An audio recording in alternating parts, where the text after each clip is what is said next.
यानंतर पुढची मोठी बातमी जालन्यामधून समोर येते। जालन्यामध्ये गुणरत्न सदावर्ते यांच्या कारवर शाई फेक करण्यात आली आहे।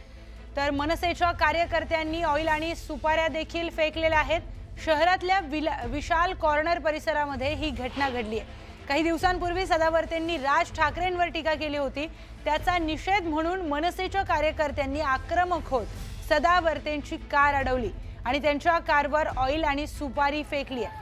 यावेळी पोलिसांनी मनसेच्या कार्यकर्त्यांना ताब्यात घेतलं असून मनसेच्या कार्यकर्त्यांनी यावेळी जोरदार घोषणाबाजी केली।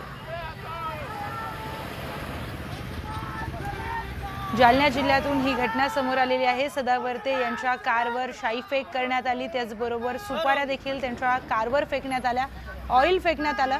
सदावर्तेंनी राज ठाकरे यांच्या विरोधामध्ये वक्तव्य केलं आणि याचा राग मनात धरून महाराष्ट्र नवनिर्माण सेनेच्या कार्यकर्त्यांनी त्यांची गाडी अडवली। गाडी अडवून गाडीवर ऑइल आणि सुपारी फेकण्यात आलेली आहे अशी माहिती मिळते। या मनसेच्या कार्यकर्त्यांना पोलिसांनी ताब्यात घेतलंय।